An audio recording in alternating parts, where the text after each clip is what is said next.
ॐ पूर्णमदः पूर्णमिदं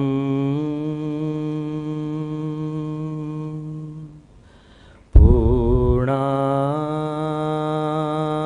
पूर्णमुदच्यते पूर्णस्य पूर्णमादाय पूर्णमेवावशिष्यते। ॐ शान्तिः शान्तिः शान्तिः। श्री स्वामीनारायण भगवाननी जय। अक्षर पुरुषोत्तम महाराजनी जय। राधा कृष्ण देवनी जय। सियावर रामचंद्र भगवाननी जय। गुरु हरि प्रमुख स्वामी महाराजनी जय। In the divine presence of Bhagavan Swaminarayan, in the equally divine presence of my Guru Hari Pramukh Swami Maharaj, in the revered presence of sadhus, my deep friends, the organizers, and all the listeners who have got together today. At the very outset, I would like to, though I know we cannot correct Mukesh Bhai, but at the very outset, I would like to make a small correction that whatever that has happened with Gandhinagar Akshardham, Delhi Akshardham, even Mystic India, even the Bhuj, anything that we have been able to even participate, even an inch of completing, it is all due to the grace of my Guru Pramukh Swami Maharaj. And also there was a team of sadhus. In BAPS Sanstha, there is never an individual. There is a team of sadhus. There have been teams of thousands of volunteers.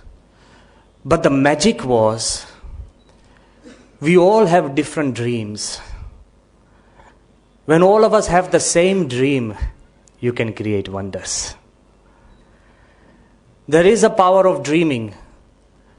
But when you can implant the same dream, the same vision in thousands of people, then you can create wonders. So today as I begin, I also want to first, while Mukesh Bhai was talking, I was also thinking that I deeply appreciate the AMA for organizing this seminar. And I also know that this perhaps might turn out to be the most auspicious week for the AMA because we are seeking inspiration from the god of auspiciousness, Ganesh. But just for a change and innovation, Mukesh Bhai, try this. Go beyond the borders of Ahmedabad. You are doing a wonderful job.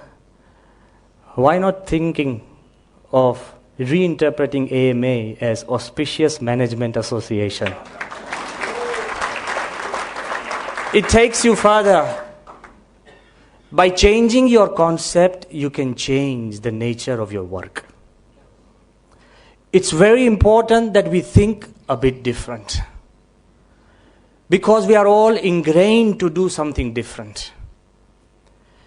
But as I move along, I want to establish a couple of ideas which will help us as we build along the thought that we want to take. First, the very form of Ganesh, Lord Ganesh, speaks volumes for the beauty and magnanimity of Hindu Dharma. As Hindus, we believe God is omnipresent, all present. God is omnipotent, all powerful. We also believe God is omniscient, all knowing. Now think logically, if you believe that God is omnipresent, all present, so He's present in everything. Humans, animals, birds, trees, everything living and non-living. If you truly believe God is all powerful, then He is powerful enough to be anything.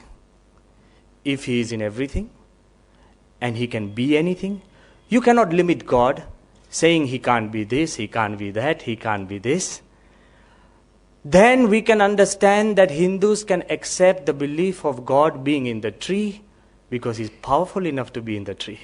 He can be in the murti, he can be in you and me, he can be in everything because he is the cosmos. That is the only reason why we Hindus revere and worship the form of Ganesh, which strikes a beautiful balance. It symbolizes harmony between humans and animals. You have a body of a human child and the head of an adult elephant. You have a beautiful equality between the small and the large. Ganesh thinks in the form of the elephant and rides the back of a mouse. Equality between big and small. It also strikes a balance between suffering and blessing. You try and understand the emergence of Ganesh is from great abuse, anger, aggression, and still Ganesh keeps on continuing to be a symbol of auspiciousness, peace, and blessing.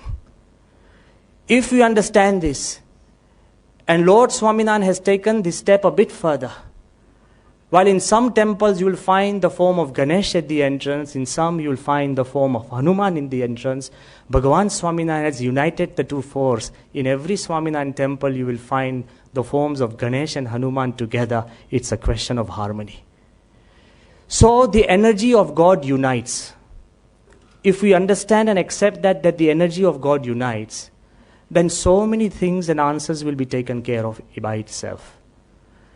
If we believe that the energy of God unites, I want to tell you a very true story which has an almost fairy-like ending, fairy tale-like ending. But it's a true story. There was a wealthy couple and they arranged for an extravagant marriage. But as it is with wealth, soon they drifted apart. Their thoughts began to differ. Their lifestyles differed. Their also expectations differed. Soon they filed for the divorce. Quickly came in the lawyers and they made sure that they differed. If you understand the subliminal part of it. The lawyers made sure that they differed. And the lawyers began to divide their wealth, their property, their children, and their self-respect. But it's a true story. The legal battle went on and on for 1.5 years in the court, and the crunch of it all was, you know what? The lady kept saying in the legal battle that when I came to the home, I had brought in a murti of Ganesh. So when I leave this home, I must carry that murti with me because I brought it for good luck. And the husband incidentally said that this murti of Ganesh is good luck, not the lady.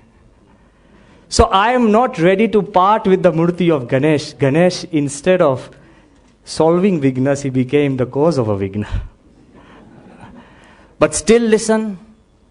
At first instance we see there is an obstacle, but have patience with God because he has a lot of patience with us. Have patience with God. Slowly as the legal battle and the crunching went on and on for more than 1.5 years, because they had a common faith in the murti of Ganesh, a common belief, suddenly it dawned upon them that perhaps Ganesh does not want us to separate. And they reunited and they are living happily even today. I'm not trying to tell you, and I'm making no claims, that if you are on the verge of divorce, go outside and buy a murti of Ganesh, it won't help. He won't help. But I must tell you one fact, that more than the murti, it was their faith in Ganesh that brought them together. A common belief, a common faith, a common idea, a common trust. The choice is yours. I can't force you because we live in a democratic world and religion should be democratic. So I'm giving you the choice is yours. Either you put your trust, if you have a problem, put your trust in the lawyers God help you. Put your trust in the judges, God will help you. Put your trust in your relatives, God will help them. Put your trust in arbitrators, or you can choose to put your trust in God. The choice is yours. Ultimately, without putting a trust in somebody or something, you never resolve a conflict. Understand that. You need to put that. But then again, President Kalam, when he was president, he had given us a very beautiful anecdote which I want to share today. He had told us that, Swamiji, that I believe that the energy of God unites. The forces of man divide. This is Kalam's words. The energy of God unites, the forces of man divides. And then he went on to say very beautifully, he said, man is so much in love with drawing lines that we inherited the planet Earth free of charge. And we started creating borders, continents, then countries, then states, then cities, then communities, then castes, then even in your own home, my room, his room, her room. I think you can make a better list than me. But I'm trying to say, Dr. Kalam said that we are so much possessed by drawing lines to such an extent that we have hardly ventured out of the orbit, and you have land sharks who are selling bits of space to the people who want to buy it. It is owned by nobody, and we claim it and we sell it. Understand this. So he said that every time the forces of man divide, but he said divine intervention, trust in a divine being is much more helpful than just simple trust in somebody you don't know. So he gave the example that when God, the biblical concept of God, that God created the earth, the world in 7 days. So he said, once, like we are all professionals, we have all gathered to discuss about Ganesh. So it's once professionals had gathered and they were all trying to discuss that whose profession is the oldest. Professions, if they have nothing better to do, it is either the biggest, the best, the oldest, the first. Then ultimately, when they started discussing that whose profession is the oldest, obviously, the doctors, they're first to speak. So the doctor said, look, our profession is the oldest. Because when God made man, for creating Eve, he took out the rib of man. So obviously he needed a surgeon. So our profession is the oldest, so we are the first helpers of God. Before he could stop, the engineers got ready. He said, but wait a minute, before God created man, he created the mountains, the rivers, the trees, the oceans, the earth, and the trees had to stand erect. The mountains had to remain stable. The rivers had to flow. What if the mountains flowed like the river? We would have the Himalayas on our chest right now. Huh? Just imagine, I'm just giving you a very simple imagination. And what if the rivers remained stagnant? The clouds had to move, the sun had to rise. So he said, wait a minute, before even the surgeons came into the picture, God needed the engineers to keep everything steady and everything. Before the engineer could stop, the architects got up.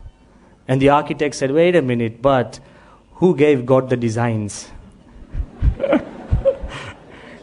The architects can explain anything and everything to you. If it's nothing, it is, Svastu. If it's not Vastu, it's Sastu. I'm just trying to tell you, the architects can explain everything to you and you'll, just gobble it up. So the architect said, wait a minute, who gave God the designs? We gave the God designs because before God could create such a beautiful universe, there was just chaos. And while they were talking about this, suddenly in the deep corner and recesses, a politician got up and he said, did somebody mention chaos? So who created the chaos? I'm sorry, this was told to me by Kalam, so I am exonerated. When the president says it is accepted. But he said, but wait a minute, who created the chaos? So we are the first helpers of God. Because we created chaos, God could create order. The energy of God unites, the forces of man divide. If we understand this, and if we move along and we try and find out that if we try and expect everything that we do, we must understand that when God, He discusses people, He unites them. He treats us like His children. We are united.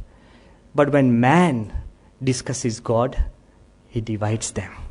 He is my God, your God, upper caste God, lower caste God, professional God, unprofessional, this God of the fools.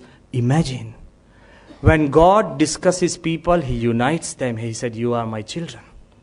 And when man discusses God, he begins to divide even God. So today, as we are discussing Lord Ganesh, I want to confess, first thing, that I am no expert on Hindu iconography. All other speakers who are going to speak in this seminar, I bow down to them, to their saintliness, because they possess far and further more knowledge about iconography than me. But though I may not possess this knowledge of Hindu iconography, I love Ganesh and I worship him. We worship him daily as well. So it is through love and devotion that I'm going to speak to you. Secondly, after this confession, I also want to tell you that I have great confidence in God as well. Because God has a big mind, as the topic suggests. He has a very big mind, and He doesn't feel insulted or He doesn't feel hurt by all the mistakes that we make. So you and me are exonerated. Even if we have interpretations about God and they do not fall in line with Him, He's not going to get hurt. He's not like man who makes wars out of words and hatred out of hiccups. God has a big mind. He's no mean. And He's a person who does not go on strike for things He does not like. Why I'm emphasizing this? Because He's going to help us. When I was young as a student in school, there was a beautiful poem which was written, and we had also added a verse or two. So this is a composite poem. God does not feel disturbed. He does not feel hurt. He accepts us. He listens to us because He has a big mind. And the poem says, very simply, try and understand this very clearly, how good it is that God above has never gone on strike. Because He was not treated fair in the things He didn't like. If only once He'd given up and said, that's it, I'm through. I have had enough of those on earth, so this is what I'll do. I'll give my orders to the sun, cut off the heat supply.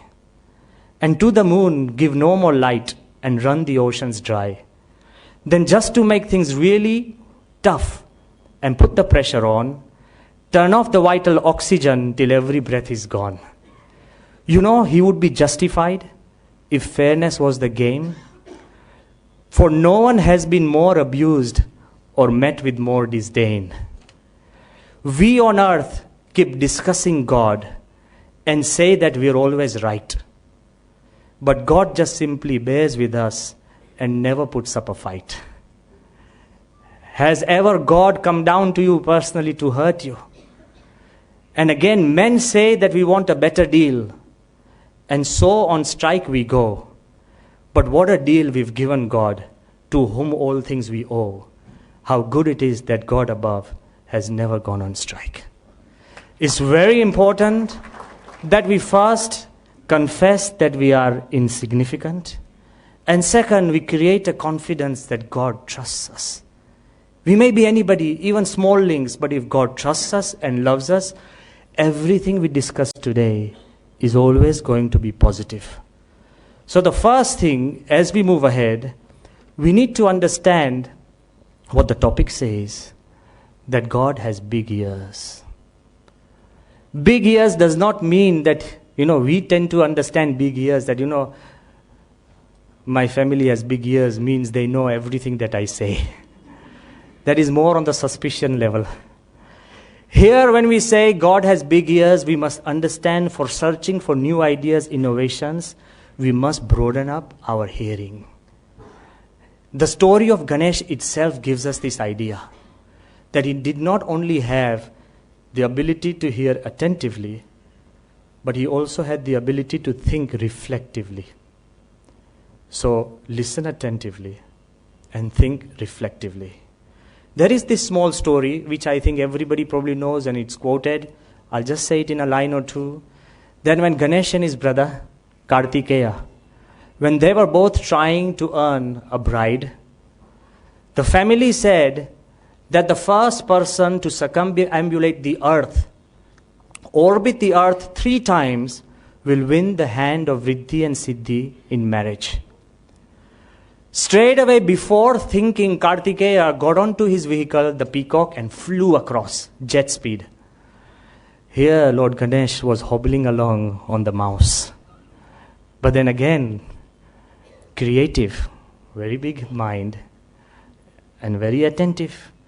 Slowly, Ganesh started thinking that the scriptures have been telling us that the form of the parents who created me are bigger than the universe.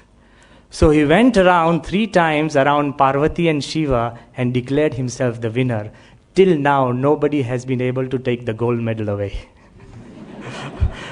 Nobody can disprove him or disqualify him because it was scriptural. Because his thinking brought back an idea. And because he thought creatively.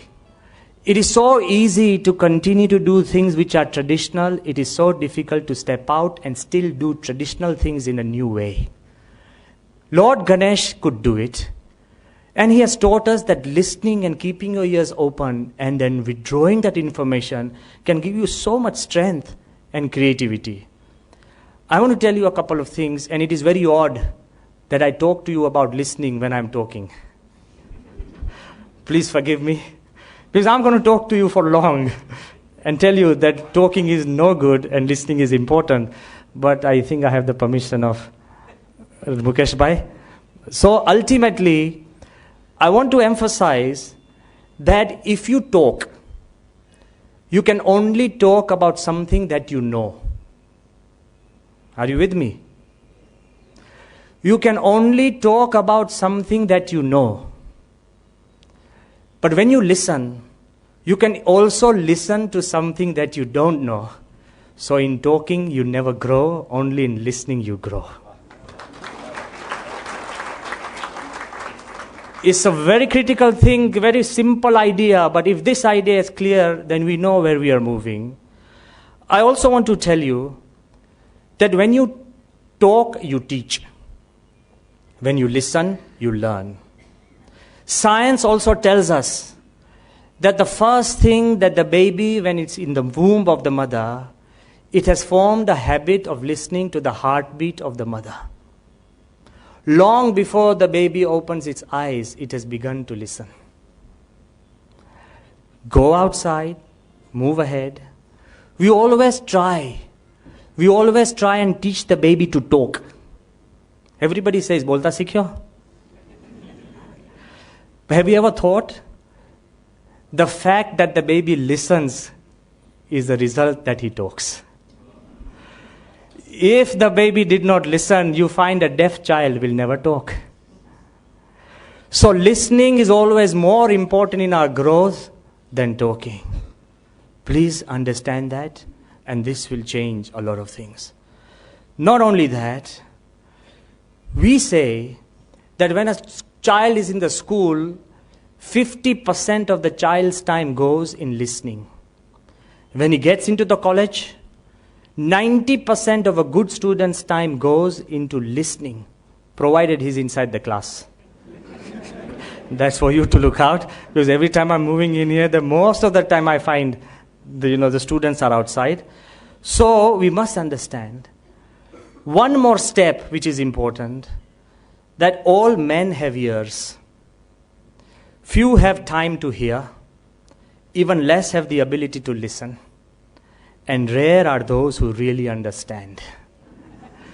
So one more step that's important, that once you listen, unless you understand, that listening is useless. Let's go back to Ganesh.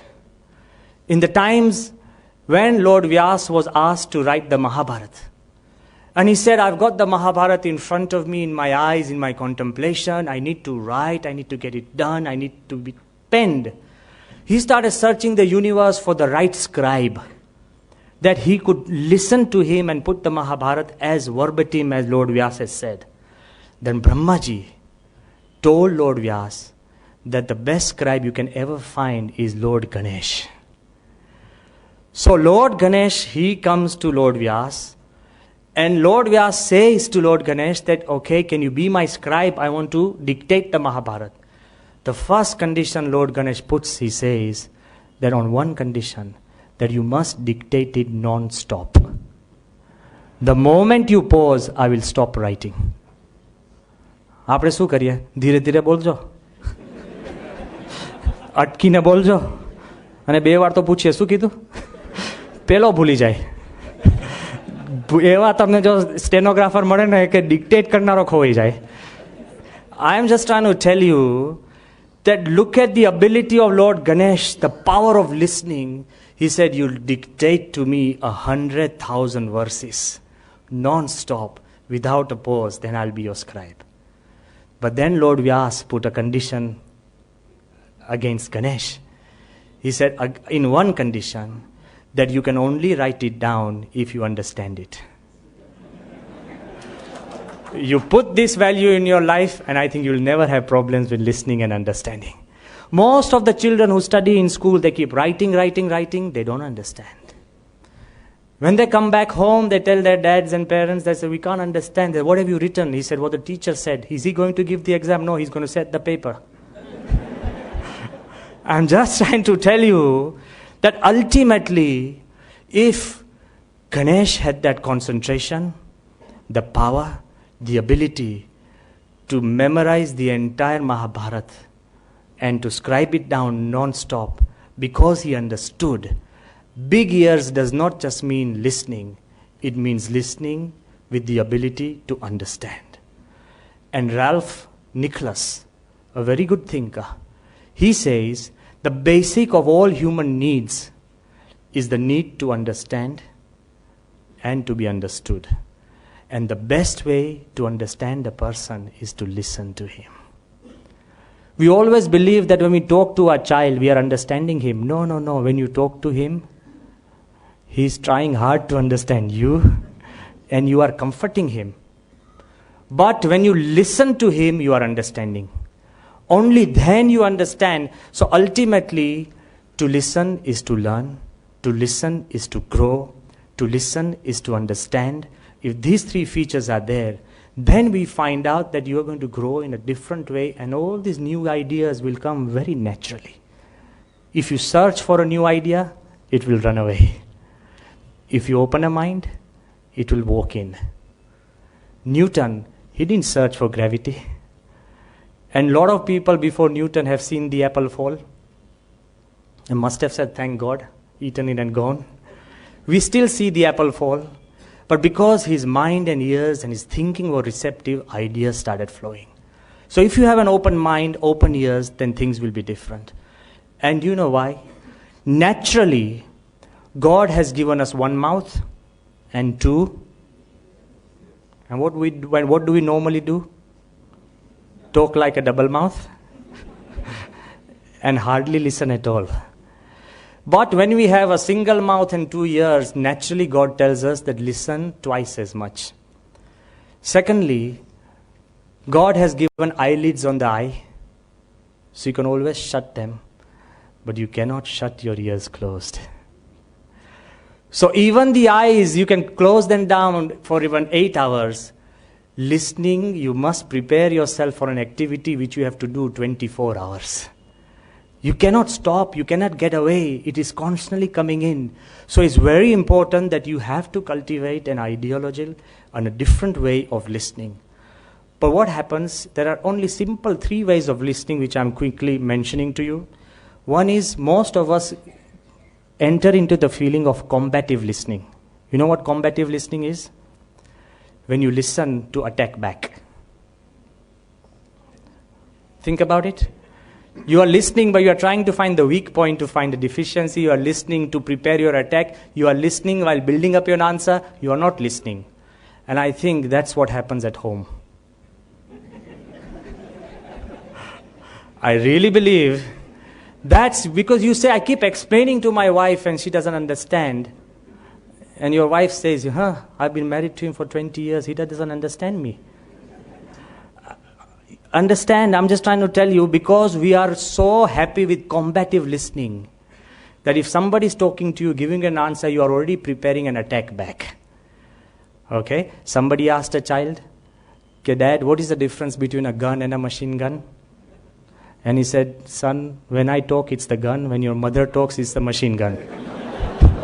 Non-stop.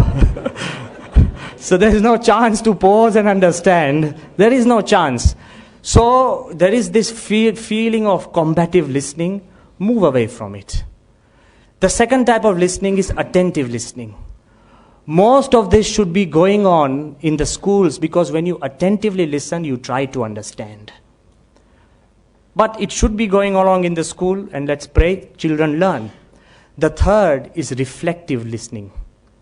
Reflective listening meaning, when you listen, the echoes should form in your mind. Reflective listening meaning, you should be able to draw those echoes back, and the word should be able to help you. Reflective thinking or listening means that when you think, you feel, you verify, you take those ideas to help you grow, and you help others to grow through those ideas. That is known as reflective. Such listening should be going along in the mandirs. But we find the problem there is, it is not reflective, it is reflexive listening. And the biggest reflex action for a person is sleep. Mandir ma katha thai na, pela ઊંઘી જાય. So I am just trying to tell you, instead of combative, attentive, reflective listening will help your mind grow farther and farther. But as I have explained, and I would leave this listening part and move on to the other part, but as I have explained, that listening helps you grow. But listening is one medium that can also take civilization to its highest end. You'll ask me how and why. How and why? Prepare for it. Because everywhere in the world, all the products that are being done, what are market surveys? They are listening to the people. What are opinion polls? Listening to the people. What are prayers? Even God listens to the prayers of the people. If any country, any king or any government fails to listen to its people, it will not last long. Our own existence of civilization depends on listening to each other, to everyone, the smallest part, and then creating a system. I also remember, if somebody asks, that BAPS Swaminarayan Sanstha is a very big institution, 55,000 volunteers, 800 sadhus, we have a very pure-hearted, very self-effacing, humble leader like Pramukh Swami. We have more than 700 temples, thousands of good wishes, well-wishers, but it is not run because of the trust. Once we remember that a trustees meeting was going on, and Pramukh Swami had been sitting with so many people, thousands of people had come to seek his blessings. One little boy had dropped a note, simple note, handwritten note in the bag of Pramukh Swami. When our trustees meeting began, the first agenda was this small note. The boy had written to Swami, કે સ્વામી તમારું આસન ઊંચું હતું તો હું પગે નહોતો લાગી શક્યો. Swami said, from now on, my asana should be such that every child can touch. The BAPS Sanstha moves and is successful because it listens to the needs and the wishes of the smallest child. The moment any corporation, any institution, even religion, even the governments, or even you stop listening, you start disintegrating. So listening is very important. What has happened to civilization right now? That they have created a big ear. Not related to this topic, but man and science has created one of the biggest ears of humanity. It is placed in Puerto Rico. The Arecibo radioscopic telescope What is that for? That whole ear, scientific ear, is a giant satellite dish antenna spread over 18 acres.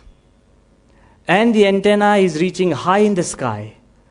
And it is searching almost 10 billion kilometers away for a smallest signal of extraterrestrial life. Even science knows that the first sign of life will not come through the telescope, but through the signals of listening. The first message they feel would come. So even science is turning around to progress further and further through the art of listening. But then again, we must also conclude that Ganesh, Lord Ganesh, has a big ear, but the hole that enters into his brain is still small. So listen to all,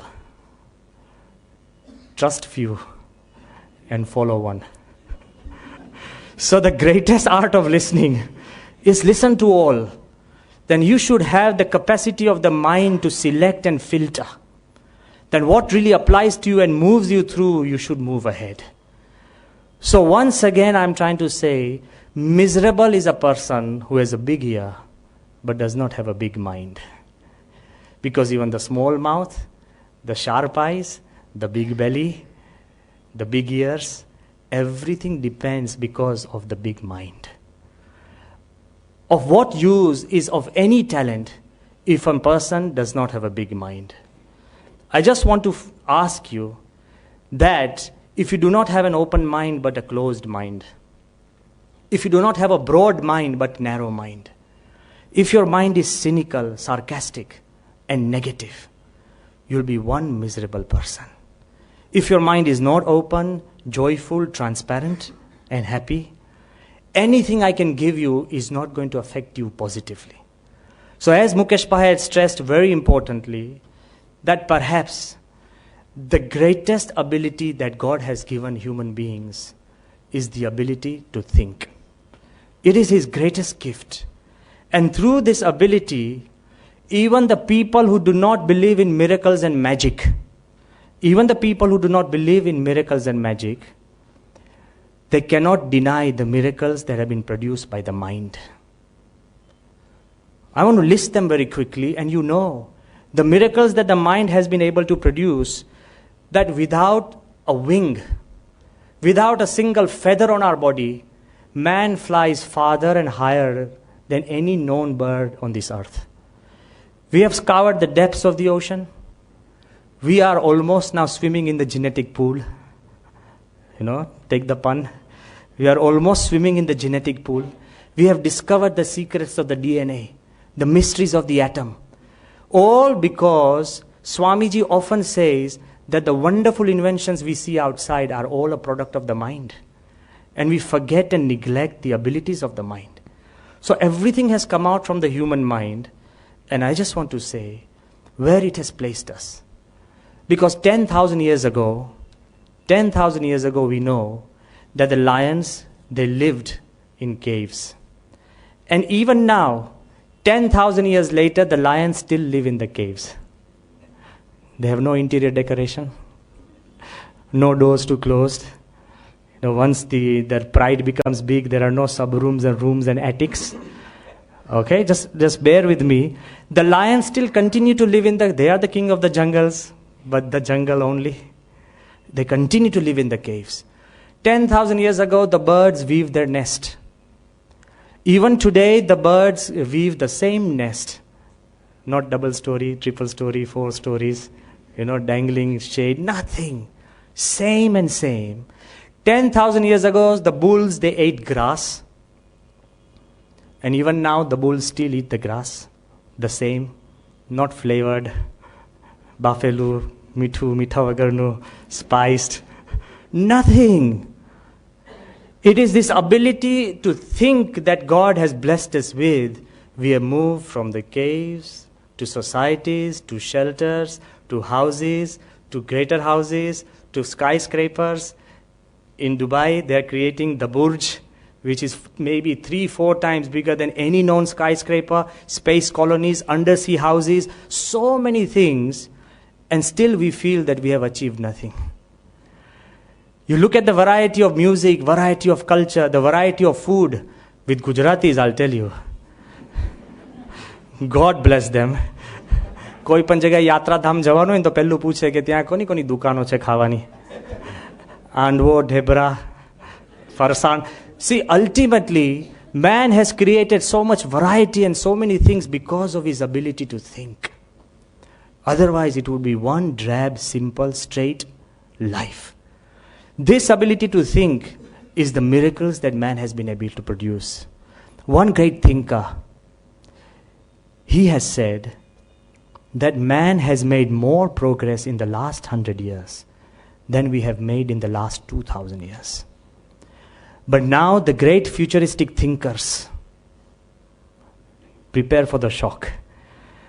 The last thinkers had said that man has made more progress in the last 100 years than the last 2 millennium. But now they say man will make more progress in the next 10 years than the entire history of humanity. Because of this sheer speed of thinking, so many things that are happening, I just want to quickly highlight then move ahead, because you must also understand that it is not just simple, I'm not just trying to tell you simple inventions. There are ideas that can change the whole world. A simple idea, you tell me, is this not a miracle? A grain of sand. It is like dirt, opaque. You can't see through it.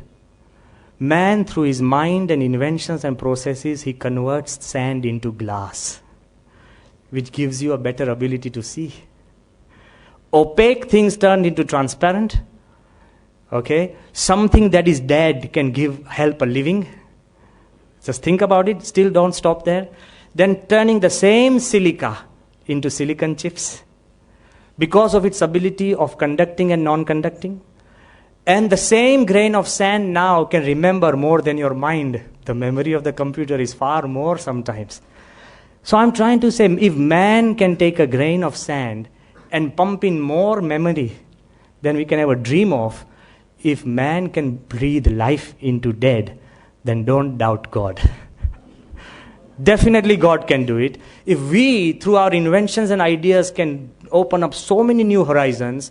So in the next 10-15 years, one of the most famous Japanese-American thinker, his name is Michio Kaku, a great orator, a thinker, a theoretical physicist. He and his team has given very quick, simple predictions that what is going to come in the next 10 years. Prepare yourself. And these, what I'm trying to tell you, predictions are not just fanciful imaginations. These are scientific proven things which are going to come into the market. One of the things which everybody knows, he talks about smart machines, that machines which repair themselves, machines which direct themselves, machines which are in communication with the wholesaler. You don't have to worry about that. He's talking about smart homes. You also know, home that adjusts to you. At this moment, what happens, we have to adjust to the home. Bari na khule ne ke vando ni peli kholso. Pani tap ke to khatlo khasediya. See, atyare what happens, we adjust to the homes, thanks to the builders. Okay? But at this moment, we adjust to our homes. But in future, there will be smart homes that adjust to you. Everybody will have an electronic pin. The moment you enter your home, તમને જેવો પંખો જોઈએ છે ને એવો જ ચાલુ થાય. Because the pin tells him that when he comes from the work, his temperature is high, so 5 ની speed, પછી 2, પછી 1. ઘરે કોઈ ઓછું નહીં કરવું પડે. So your pin is you. The moment you go into the room, then automatically the perfume that you want will be sprayed. The phone that rings next to you is always yours, because the house decides whose phone it is and where you are in the room. Because most of our time, we spend answering other people's calls and we feel we are busy. You try and understand. Most of the time, it moves along like that. We call ourselves, but still, there'll be smart homes. The moment you come into the home, even your wife will have a very less, strenuous life, because you come into your home and you just say, today I just want to eat pizzas. And the message goes to your kitchen. In the kitchen, the fridge examines itself and says, oh, there is no cheese. Self-examining fridge. It's not that when you open up, there's no cheese. No, the fridge starts self-examination and it says there's no cheese. So it gives a direct order to the supermarket, and before you said the supermarket guy, he comes in with the cheese already cut in the form of the pizza. So ultimately, you have to do little things. Everything will be done for you. Majority, it will be smart homes. Okay? But in those smart homes, he says, everything will be smart. When you go to the morning, lavatory, the moment you come out, every day your lavatory will supply your urine and stool report. You don't have, I think the pathological people will have a very poor day on those days because the toilets will be taking care of the pathology lab. These are inventions on the verge, I'm just telling you. These are not just fun. And all this is done because the insurance company wants it done. Because we fill wrong reports in the insurance company that we don't drink. And in the urine every day the sample will be there. You can't hide. If they cannot control and examine what you eat, they'll examine what you excrete. Ultimately, these are the type of things where they're trying to say that it will be created. But one invention, he says, which will change the face of human life. He says there will be smart mirrors. You'll have mirrors in the bathroom which are filled with electronic chips. And when you wake up in the morning and you look into the mirror talks back. And the mirror will say, oh, your eyes look puffy, you must have had a bad night. And you'll say, yeah. He's mad. You'll be talking to a mirror, to your own reflection, and the mirror will talk to you and say, oh, your eyes look red. You said, yeah. He said, then put in a bit of water. You'll start putting a bit of water. He said, you've got a small pimple under your ear. He said, yeah, I'll check it. He said, no, take a bit of grease, apply this. The mirror constantly talks to you. Nobody wants to be lonely. But the climax is, he said, when you are brushing the teeth, and suddenly if you puncture a tooth, and it starts bleeding, the mirror will say, hey, wait a minute, show me your teeth. You'll show the mirror the teeth, and the mirror will take a photograph, send that photograph to the mirror of your dentist. And right from there, the dentist will say, potassium permanganate na kogra karilo. I'm just trying to tell you that in the mirror will not be your face. The mirror will be the face of your life. It will connect people. When you are lonely, you stand before the mirror and say, I'm lonely. Are there any lonely people in this world? You'll get their pictures. What a horror. I'm just trying to tell you that your concept of family will change. He says that you will be able to have two families. One is the family which is genetic, the other which will be virtual. The government will allow people to select a virtual mother, a virtual father, brothers and sisters of your design and of your knowledge. So you will be able to have two families. Maybe man might be happy. Just think about this. They go a step ahead. What innovations are likely to come because we are on those topics and as we move ahead? They say that not only this, there will be doctor in your clothing. Everybody will have smart clothing. If somebody falls off from the 4th floor in an alley, and if somebody discovers him after 2 hours, he's already dead. The moment somebody falls, because the clothes have smart wiring inside, very fiber-thin wiring, the clothing will send a message to the hospital that I am lying here behind the 4th floor in this alley. The man is unconscious, but the clothes report. And the clothes will already send your pulse, BP, if you have bled, if you have broken a bone, the clothes will report. So in the paramedic staff, there will not be the trauma staff. There will be exactly the right doctor, whether you need a bone doctor or a hematologist or a person who needs to give a blood transfusion. Smart, I'm trying to talk to you about smart clothing, smart medicine. Every house, if somebody wants a proper detailed account, they can contact me in the temple. I'll give you, because this has been done by Michio Kaku himself. He has sent it to us. So we are saying that every house, like you have a greenhouse, you'll have a medical greenhouse. You will be able, through genetic engineering, you'll be able to grow a sample of your ear. Something happens, you can replace it. You will be able to grow skin. So all these problems we have because of, dark skin, not fair skin, you can now have your own choice of skin. But the climax, he writes, that most people have this bad, difficulty of getting rid of body odor. They can't help it. It's there, and nobody likes it. So he said, people visit the perfume shop, they put perfume. He said, now, if anybody has no problem with the body odor, he just goes to the genetic engineer, and he just lifts his armpit. He just put in a stem cell of a rose. So every time he lifts his armpit, he'll get a smell of rose. You can select the smell of your armpit. I am trying to tell you, all these things seem simple, but they are going to change the way we communicate, interact, and live life. Still ahead, he writes, one of the greatest inventions would be biographical glasses. You wear these glasses, okay?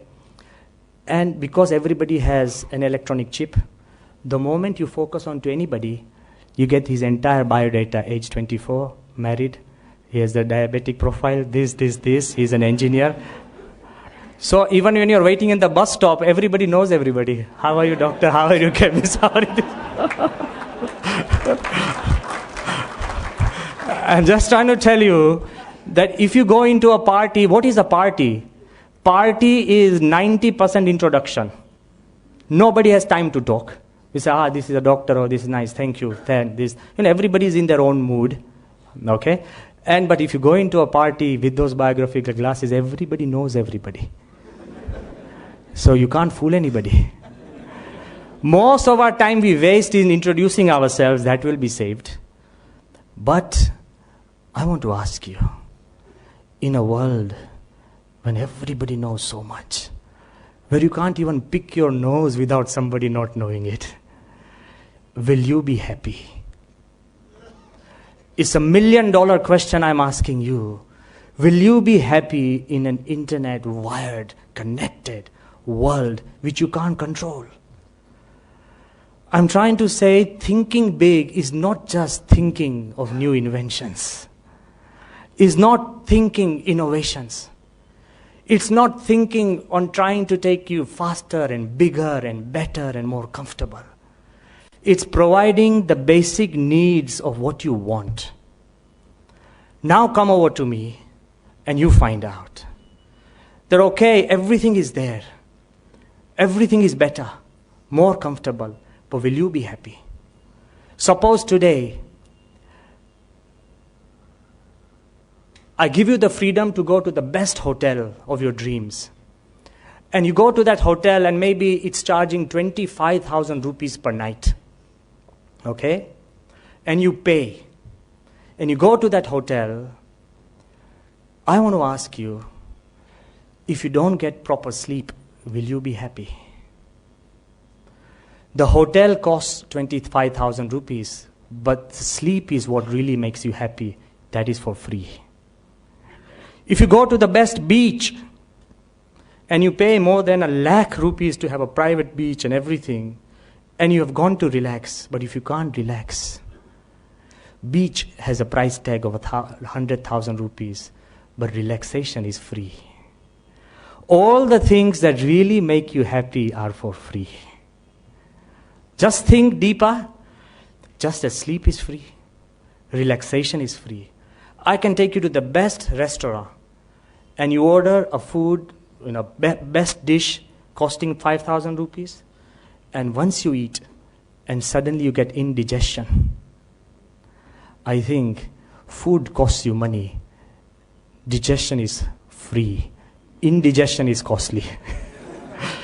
The things that really make you happy, like sleep, relaxation, digestion, the feeling of freedom, those things are beyond any invention that invention can give us.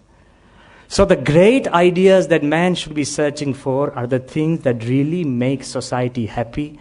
They are things that come free. Still go ahead, which I want to just ask you, that you go to the best party, but you cannot buy your friends. They'll be there, but friendship is free. So just as the basic things that make you happy are free, you could be the best position in this world. But if you don't have respect, nobody can force respect. You can't even force your son to respect you. That's where parents go wrong. He said, Amaro chokro doesn't respect me. Exactly, he won't. If you demand respect, nobody will give you. If you give respect, they'll give it you free. It's very important that all these elements, there is nothing new about the things that really make us happy. Don't weave a web of great inventions that rob away the little happiness that we have. We need to think and invent and innovate in a way where things can become much, much faster. That is why Lord Ganesh, he has the head of the elephant. Just physiological comparison, the human brain, I was talking to a neurologist, the human brain weighs from 1 kilogram to 1.5, hopefully. Okay? So, from 1 kilogram to 1.5. The elephant brain weighs 6 kilograms. So, the elephant brain, according to the proportion of the body, it's okay. The human brain, according to the proportion of our body, it's fine. But suppose you take the elephant's brain and put it on the human body, we have the thinking capacity of 6 times more. What Ganesh tells us, Lord Ganesh tells us, by having a bigger brain, he says, what I explained to you is the production of a single human mind. All these wonders. But if you take the dimensions that Lord Ganesh is thinking about, it is a very, very big mind, much bigger than we can ever even conceive. But instead of possessing a better brain, the importance is how much we use it. If you sit down and think, most of the people, there's sometimes we hardly sit down and think. And we find that thinking is very difficult. One example which I want to share with you, which is very important here, that once a zookeeper in Germany, his name was Carsten Knott, and he was taking care of animals. And he found out, and he wrote after years of taking care of animals and experimenting with apes, he wrote that in the zoo, and this is very scientific research, he's published a paper as well, he writes that inside the zoo, if there is a gorilla in the cage, and if you throw a screwdriver, the gorilla would move about just walking and walking for weeks and weeks, and he never finds out there's a screwdriver until he sits on it. Okay, this is a gorilla. He says, but chimpanzees think a bit more. If you throw in a screwdriver, the chimpanzee within just hours would pick up that screwdriver, will know how to hold it, and will start destroying things with the screwdriver like a human hand. A chimpanzee thinks a bit more. But then he says, there are the monkeys called the bonobos, the bonobo monkey. He said, I'm quoting him, but if you throw a screwdriver in with the bonobos, within 30 minutes, they'd figure out how to use it to unlock the cage, open the door, and escape. In 30 minutes, so he says there is the level of thinking of the gorillas, the chimpanzees, and the bonobos. I think we should put ourselves in any one of these categories. Sometimes we say, kami koi vichar avto જ નથી, then you know where we are. Sometimes our own event fails to teach us. So many things happen to us, we still don't understand and misinterpret us, then we'll know we're in the middle category. But frankly, there are so many of us here who can take up the screwdriver, open the door, and escape from our miseries. Think different. When you have the capacity to think, move ahead, and you will find that a lot of things separate us and we can move ahead in a different way. So, in this thinking, it is not just important of just thinking different. I'm not touching the negative part because that's not the topic today. But there are 5 categories which we can place ourselves in thinking, just as we had placed ourselves in listening. First category which I feel, there are the wishful thinkers. You know wishful thinkers are? They always wish others would do the work. There is garbage in front of your house. He said, you keep swearing at the AMC guy for a month. Okay? Plodding through that garbage, but we never pick up a shovel. The most we can do, bajuwarano sweeper and the most, there are wishful thinkers, those who wish that others would do the work, those are wishful thinkers. And most of our time goes in wishful thinking. Worrying about deep countries, far events which you can't influence. If you can't influence the weather of your home, you won't be able to influence the world. But we are always discussing and we're always worried about so many things which we can't influence. So those are like wishful thinkers. Yogiji Maharaj, Pramukh Swami's guru, used to give a very good example that there was a simple man, a thinker like us, And he went down, he was sleeping under a banyan tree, Vadnu Jhad. And he started looking at the tree and he started saying, well, God has botched everything up. God has not done things properly. He said, why? He said, Kajo atlu motu Vadnu Jhad, such a big banyan tree, and the fruit is so small. Vadni teti bonani hoi ne. What foolery. And look at the watermelon. The plant is so thin, but the fruit is so big. What a fool. Huge tree and small fruit, and a small plant and a large fruit. Then he went to sleep under the tree, and slowly in the afternoon, one of the fruit, teti, just came on his chest. And he said, thank God there was not a watermelon up there. So, Yogiji Maharaj used to say that most of the people do wishful thinking. Thinking which does not affect them, it's all meaningless. Get away from it. If you want a big mind, move away from it. The second category which I want to ask are logical thinkers. Clinical. And whenever you try and talk to them, influence them, say, no, I move by the book. This is what he says. Even if he's my child, he'll be this. No emotions. No regard for life. Like crunching numbers. Clinical like the computer. Just logical thinking. But it does not win you friends. It will not make you happy. If you disregard life. The WTC attacks on the World Trade Center, they were logic of the highest excellence. There was execution of perfection. I'm not praising that. I'm just looking at it, how they have done it, the terrorists. But they were emotionless. They did not regard life. It was cruel. Similarly, the Nazi camps, the concentration camps done by Hitler, even the hair of the Jews were used in the bomb. Their teeth and nail, their bones were put in for some use. Their clothes, their system, their labor, everything was put into use. It was like a factory of human beings. It was clinical, logical, but emotionless. Sometimes if you're just logical, it doesn't help. So wishful thinking is meaningless. Logical thinking is emotionless. But then there is a group which has great regard for life, but only his or her life. The selfish thinkers. I think majority of us, we happily walk into that field because we only think about ourselves. It is the selfish nature.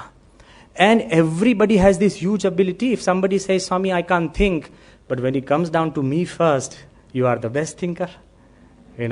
One robber, he went into a house and he looted the whole house. And after looting the house, he got the husband and wife together. I'm just trying to tell you how the mind and thinking can work. And he told the husband and wife, look, I have a routine. After I rob the house, I kill the inhabitants. And they said, but why? You have looted us. He said, but that's my routine. But before I kill them, I get to know them. I'm a good listener.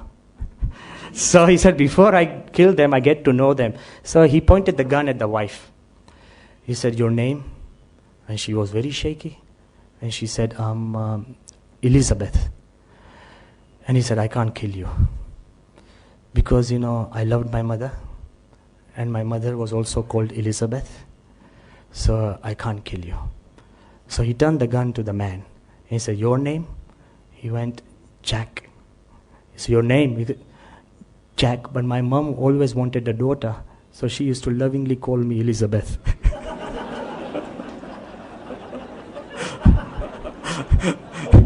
The robber almost shot himself. I'm just trying to tell you, this was thinking, lateral thinking. It doesn't always work, don't try it. It is lateral thinking, but it is selfish thinking. Until you think beyond yourself, you won't be able to help the world or yourself in the genuine way. But this selfish thinking turns us into great justifiers. I know there are a couple of judges also present here, some good lawyers as well. But one incident when I was in England, I had read, it has always baffled me. It has not touched me, but it has baffled me. There was a reporter. He went into the prisons, Her Royal Majesty's prisons, the British Royal Prison. Even the prisons are called royal. That's the imprints of the empire. So he went into the royal prison, and he looked around the cell, and he wanted to interview a criminal. So he went to this guy. This is a true report and true interview which has been published. And the name of the criminal was Roger Allerton. So the reporter went, he said, sir, I want to interview. He said, okay, make yourself comfortable in the prison. He said, sir, he said, so you are a criminal. He said, if you are going to write about me, don't just write me as a criminal, write me down as a professional criminal. That reporter said, but why a professional? He said, there's a difference. A criminal is a person who regrets sometimes that he's a criminal. A professional like me never regrets.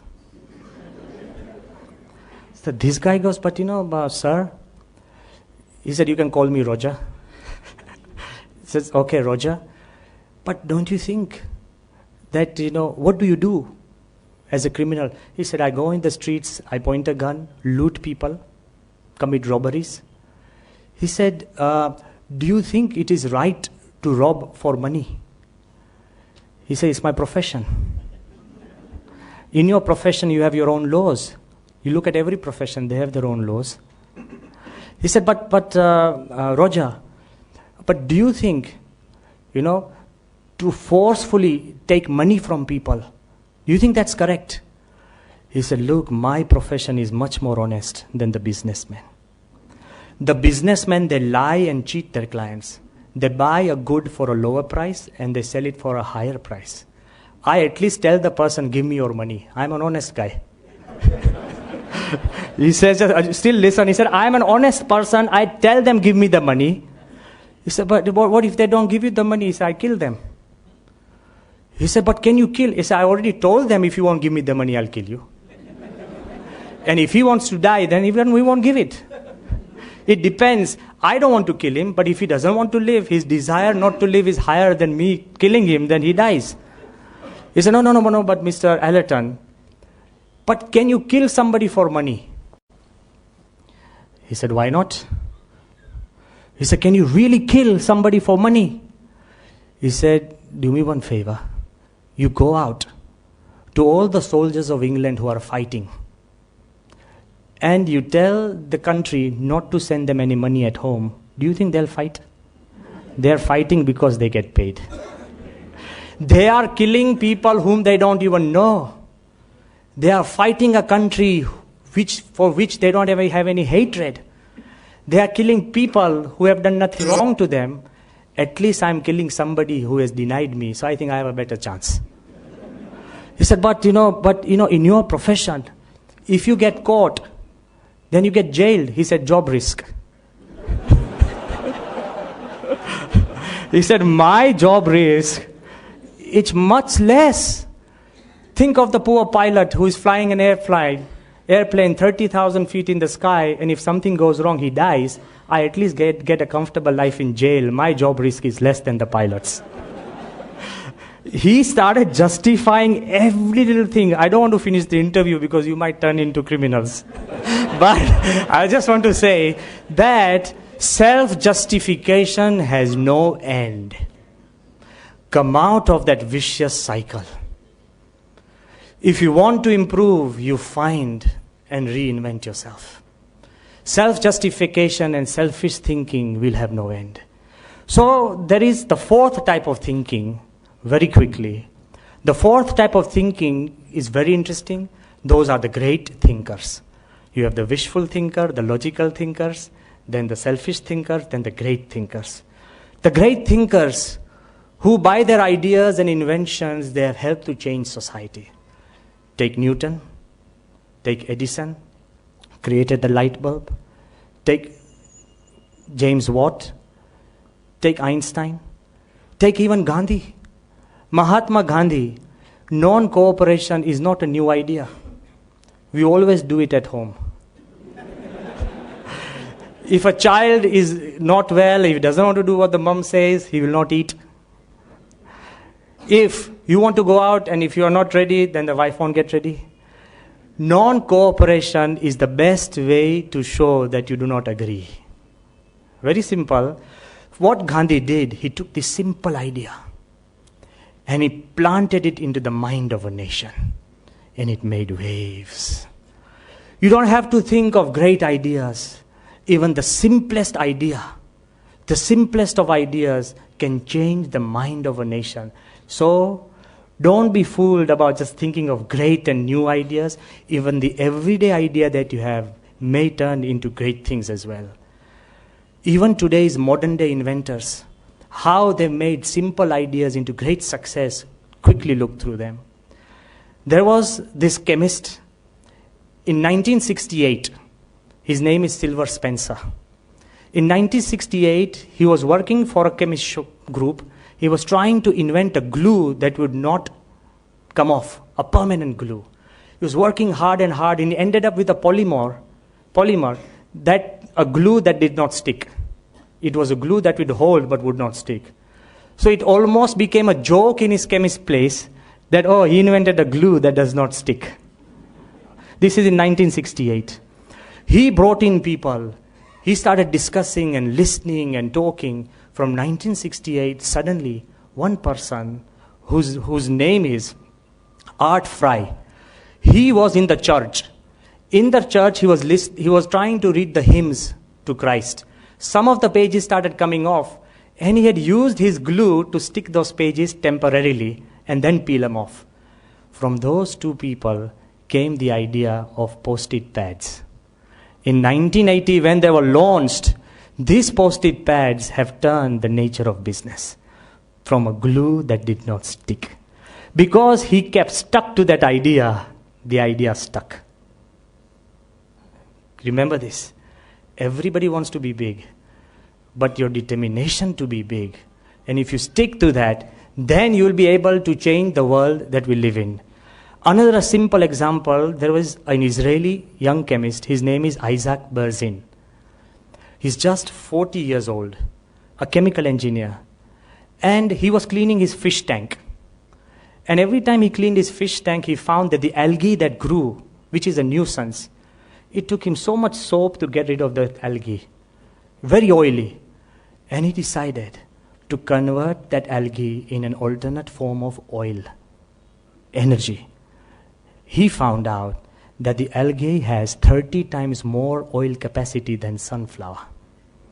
It doubles itself every hour. It gobbles up carbon dioxide. And just 2 years back, he has started a firm of $92 million from cleaning a fish tank. Even a simple thing like cleaning a fish tank can create a new source of energy. So don't go around searching for things outside this orbit. It is all around your own home. It is all around your own life. It is all around everywhere. You need to open yourself. There is this beautiful example which all of us do, but none of us had the ability to apply it. I think everybody present here does it every day. Everybody must have heard of the name of Dr. Peter Pronovost. He is a critical care researcher in Johns Hopkins Hospital in America. He was given the research of why hospital-related infections kill. Every year in America, which is supposed to be a very clean place, 90,000 people died from hospital-related infection. What this Dr. Peter Pronovost did, he decided that the doctors are too dependent, the nature of a doctor. So he created a simple checklist for every doctor to tick and sign before he leaves that patient.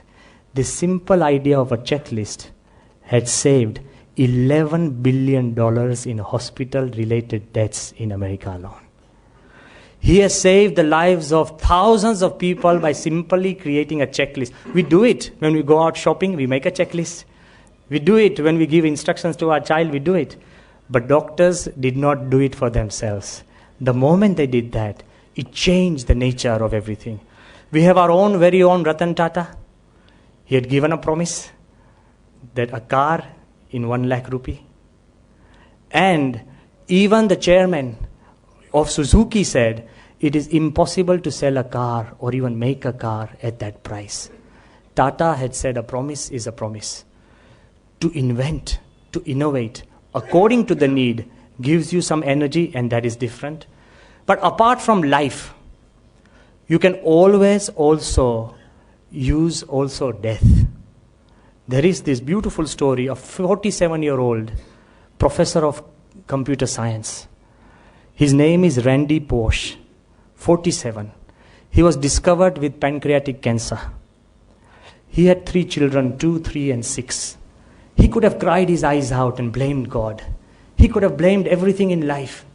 But he told his people that I have decided to take the last lecture. And his students televised his last lecture to all over the people in the world. 6 million people attended his last lecture. While dying, he began teaching the secrets of life. Imagine if you can be innovative and inventive, even the most miserable event in your life can become the most productive and fruitful for everybody else. So apart from great thinkers, great inventors, the last category which embraces everything is spiritual thinkers. Because Lord Buddha has said, and this is what Lord Ganesh means by having a free mind. Lord Buddha had said that better than 1,000 ideas, better than 1,000 thoughts, think of one thought that gives peace. Pramukh Swami often says that better than 1,000 inventions, reinvent yourself that gives you peace. If you can reinvent yourself, it will be much bigger than all the inventions you put together. The part which I'm emphasizing, that once the election commissioner, he had come for Pramukh Swami's darshan. And he came down and he must have been thinking of one question to ask Pramukh Swami. He must have thought of it a lot. He came down to Swami and we were all present. And Pramukh Swami, very kindly, humbly was looking at him.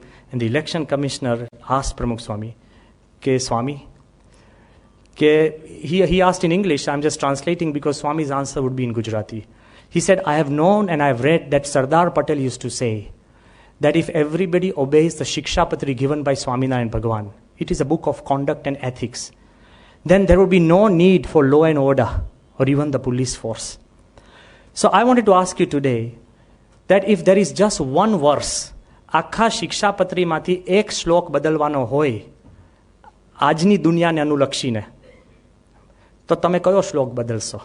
If you had to change one shlok in the Shikshapatri as per the today's living style, which shlok will you change? Spontaneously, without a simple thought, Pramukh Swami said to him, કે સાહેબ, શિક્ષાપત્રી તો ભગવાનનું શાસ્ત્ર છે, શાસ્ત્ર બદલવાનું ના હોય, આપણે બદલાવાનું હોય. Very simply he said, we always tend to change the world. The scientists strive to change the world. But the spiritual thinkers, they have always asked us to change yourself. If you change yourself, then all the inventions will become fruitful to you. What Mukesh Bhai keeps repeating, profitable. When will an invention be profitable to you? If you are happy. When something will be beneficial to you? If you are settled. I can give you the best shoe. પણ પગમાં કાંટો વાગ્યો હોય તો? Clarks, hush puppies, the best shoes. પણ કરશો શું? What will you do? I can show you the best film. પણ આંખમાં કણી પડી હોય તો? What will you do? In the hospital, you have the most comfortable hospital. They say, Swami, this is the best for the patient. There is AC, everything is fine. There is television. I said, which patients will come? He said, cardiac. I said, they're not going to enjoy the TV. They're not going to enjoy the AC because they're going to be damn worried. So I'm just trying to tell you that if you have ills and evils inside your heart, we are never going to rise beyond it. That is why the Upanishads have said, Ekena vignatena sarvam vignatam bhavati. By knowing one, the ultimate spiritual force, you get to know everything. So ultimately, I do not expect you to go back home and invent the light bulb. But if you go home and reinvent yourself, it is a bigger invention than Edison's light bulb. Believe it. You can make a difference. You can go home and even just change simple things. What Krishna did to Arjun was to change his perception and attitude. He didn't change the entire nature of Kauravas. He changed the attitude and the nature and perception of Arjun, and Arjun became a winner. What Krishna has constantly done, which I want to clarify today as well, that everybody said that Krishna was a part of the Mahabharata war. No. Lord Krishna did not want a war. Because the first darshan of Vishwaswarup he gave to Duryodhana. He said, look, I am the God of gods. I am God. So don't fight. Make peace. Duryodhana didn't listen. Then he showed the form to Arjun and said, now fight. Arjun didn't want to fight. Now you'll see that in one go, Krishna tries to avoid war. And with Arjun, he says, have a war. But do you know what the logic is? Go back home very peaceful, because the logic is, first, have no war. And if you have a war, then make sure the guys who will give peace win. Have no war. And when war was inevitable, Krishna made sure that the Kauravas didn't win because they would not prolong peace. Krishna made sure that the Pandavas win because they would prolong peace. It's very clear and logical. And he did this even by changing perceptions and interpretations. What's wrong in changing an interpretation if it brings peace? What's wrong? I'll tell you, in America, one little boy, he came to Pramukh Swami and he said, I'm not going to do Tilak Chandlo from tomorrow. Pramukh Swami said, why? He said, no, if I do Tilak Chandlo, I go to school in America, I end up in fights. Swami said, why? He said, when I go down, and I have a Muslim friend, he keeps saying that Allah is bigger. I have a Christian friend, he keeps saying Christ is bigger. And I keep fighting that Pramukh Swami is bigger. So we have fights. That's why I don't do Tilak Chandlo. Swami said, where's the problem? He said, why? He said, if they say that Allah is bigger, Christ is bigger, and everybody else is bigger, he said, agree with them, but continue to do the Tilak Chandlo. I am just trying to tell you, change the perception to create peace. All the old hates and fights you have had at home with relatives, pick up the phone and said, I'm sorry, let's start again. What stops you? He's not talking to you anyway. What stops you? Ultimately, the weight of a glass. If I ask, what is the weight of this glass? Somebody will say 2 grams, 10 grams, 15 grams. Actually, the weight of the glass depends on how long you hold it. If you hold it for 5 minutes, it's just 20 grams. If you hold it for 20 minutes, it becomes heavier. If you hold it for 1 hour, the whole arm begins to ache. If you hold it for a day, your whole body begins to ache. The weight of the glass is how long you hold it. So you give away, give up your old hatreds, think of a spiritual attitude and you'll change. In the Mahabharata war, what happened that while Yudhishthir was fighting Karna almost made a fool of Yudhishthir. He injured him, impaled him, he hurt him, he made him run. When Yudhishthir came back running like a coward, he was so broken, so hurt, he had hidden himself. He didn't want to talk to anybody. Krishna took Arjun, he said, come and give comfort to your brother. The moment Arjun entered, and the first thing before Arjun could ask, Yudhishthir asked Arjun, have you killed Karna? To save the glory of his brother. He said, have you killed Karna? Arjun said, I have come to see you.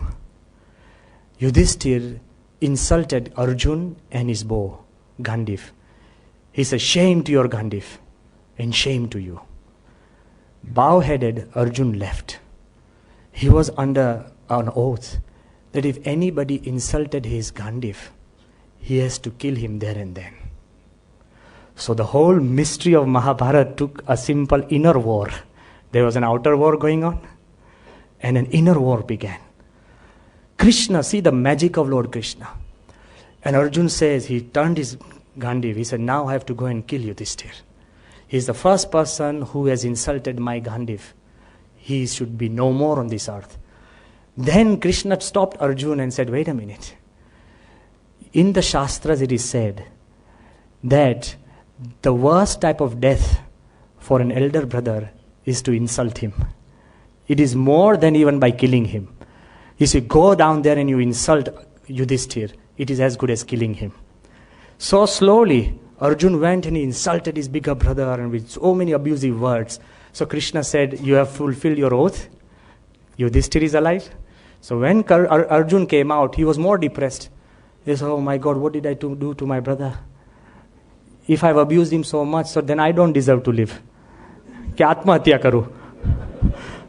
હજુ તો મહાન કૃષ્ણએ ત્યાંથી જ બચાવ્યા, અહીંથી બચાવ્યા. And Arjun says, if I insulted my elder brother, I have to kill myself, suicide. Then Krishna said, but wait a minute, in the Shastra it is said that self-praise is worse than suicide. So now praise yourself. Arjun started praising himself, and Krishna, through changing the interpretations and perceptions, ultimately he wanted the Pandavas to win, to restore peace. If your aim is peace, then you change your relations with your people, interpret them, change the perceptions, and you will find peace. Spirituality is more to do with giving a response, more to do with giving a response and interacting rather than just temples and scriptures. It is more to do with setting your spirit free. That is the aim of spirituality.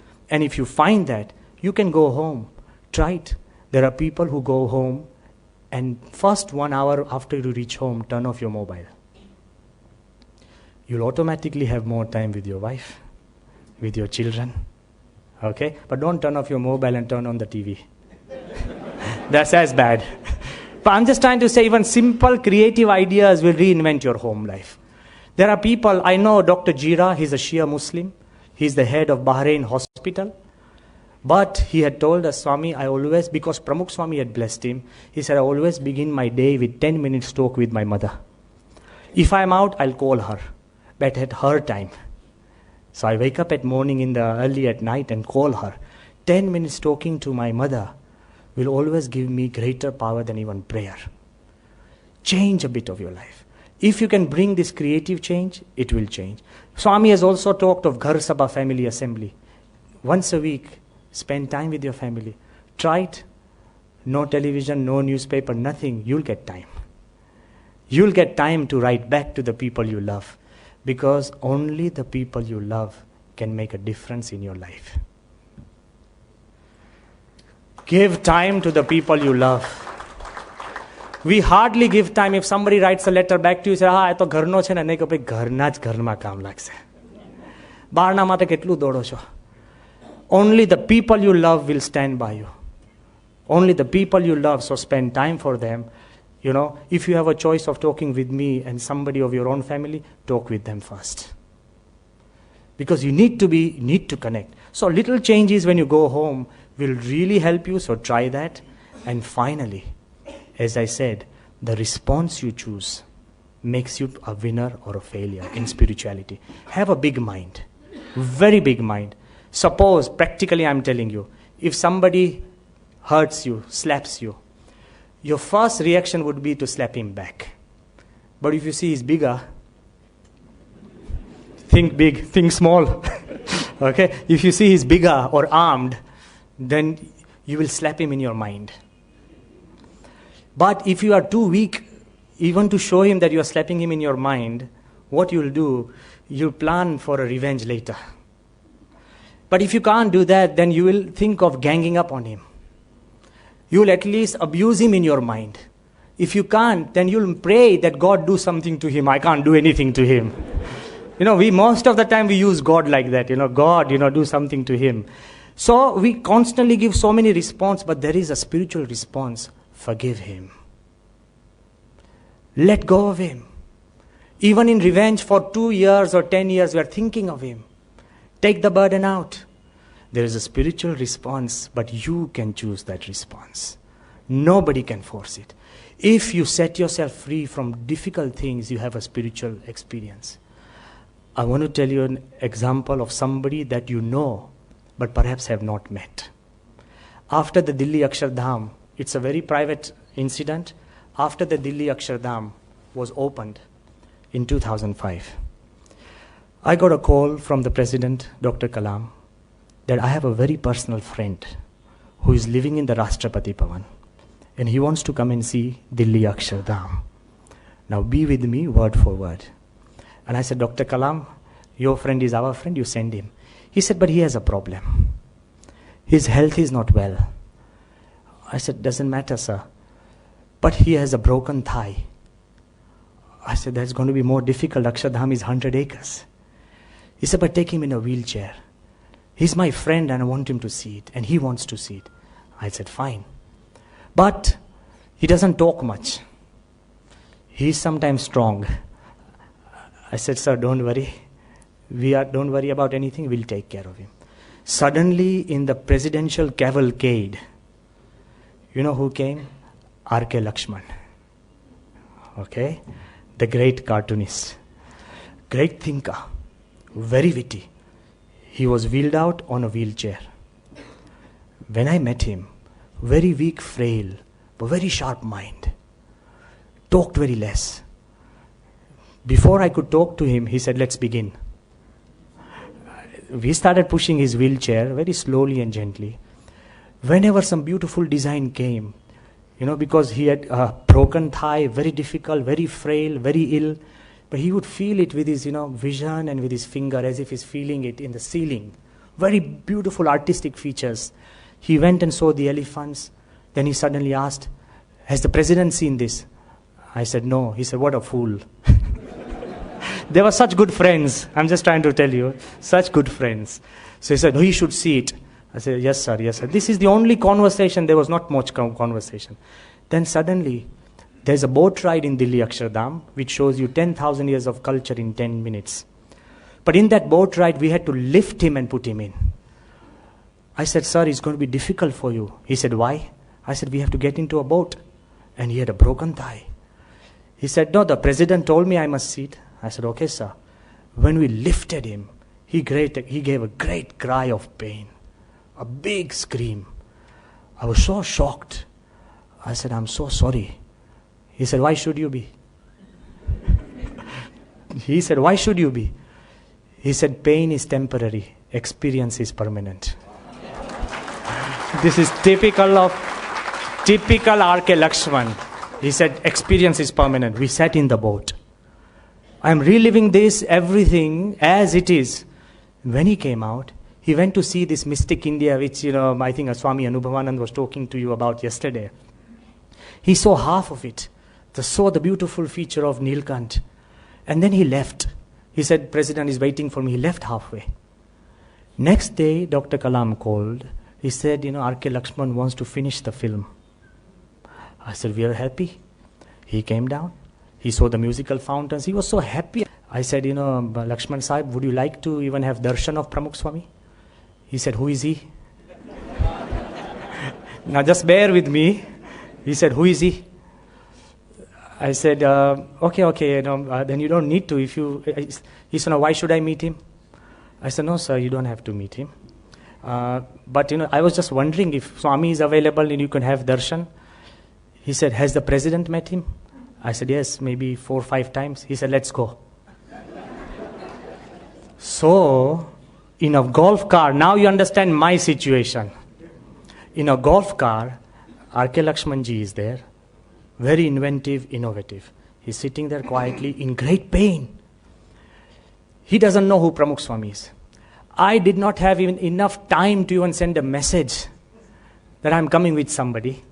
Okay? If it's half an hour, so we can send a time. We can also say somebody is coming. Pramukh Swami does not know who R.K. Lakshman is.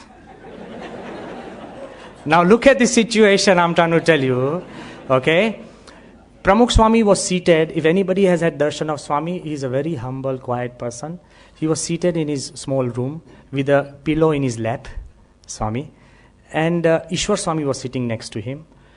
And we just wheeled R.K. Lakshman's wheelchair straight into the room because there was no way of communicating. Okay? And Ishwar Swami, because he's a very intelligent sadhu and he knows, so he recognized this is R.K. Lakshman. So Ishwar Swami got up to greet R.K. Lakshman. Pramukh Swami is wondering who this person in the wheelchair is. The moment R.K. Lakshman and Pramukh Swami held hands, he burst out into a deep cry. Just tears and tears for maybe 1-2 minutes. I was present there, that's what I'm trying to tell you. It was total silence. I could not explain. I can't explain to Swami who he is. He could not understand who Swami is. And he just held hands. Then slowly R.K. Lakshman said, now hear the words. Slowly R.K. Lakshman said that, Swami, all my life, every morning I begin the day by criticizing his cartoons. Every day I spend hours and hours trying to find a fault. Whether it's a moustache or a little ear, or whether it's something wrong, a hole, everything. He said, first time in my feeling, my spirit was set free today, that today there is nothing to criticize. And he said, there is a flood of peace. I'm telling you, a flood of peace. And then him and Swami left hands, and then we left. When we went out, R.K. Lakshman asked me, what was his name? I did not even get time to introduce him. And when I came back, Pramukh Swami asked me, Sahib kaun aata? Then after going to Pune, R.K. Lakshman phoned, and typical of his great grandeur, generosity and nature, he said, Swami, I said, what? He said, can you send me those photographs where I'm crying? I said, sir, do you think that is right? He said, no. You send me those photographs while I'm crying, because I don't cry often, and my wife will be happy. And today, this morning, I phoned R.K. Lakshman in Pune, and I said, sir, can I tell this incident of you? He said, you tell the people. And I took his permission this morning, and I'm coming back to you. So lastly, I just wanted to emphasize that spirituality is a moment of connection. When you unite, when you are free from inhibitions of your labels, your positions, your names, your introductions, when two spirits unite, that is a moment of spirituality. It sets you free. So, if we unite together, we are a free people. So the message of Lord Ganesh in the big mind is he is a symbol of unification between man and animal, between the small and the great, between also suffering, beheaded, and a new head. Ultimately, Ganesh symbolizes harmony. If you go home and try and bring in a bit of harmony to your home, to your work, to your team, to yourself, we will be successfully completing this week, because there was a mental hospital. There was only one guard guarding that hospital. There were 500 mad people. One reporter went and saw all the mad people. Somebody's peeling the banana, eating the skin, throwing the banana middle piece. Somebody's trying to bring rain down from the fans. Somebody's laughing at the mirror. Somebody's throwing stone. The reporter ran out, and he saw, to his shock and horror, there was only one guard. And he told that guard, sir, aren't you scared? He said, why? There are 500 mad people. Don't you think they'll all gang up and get you?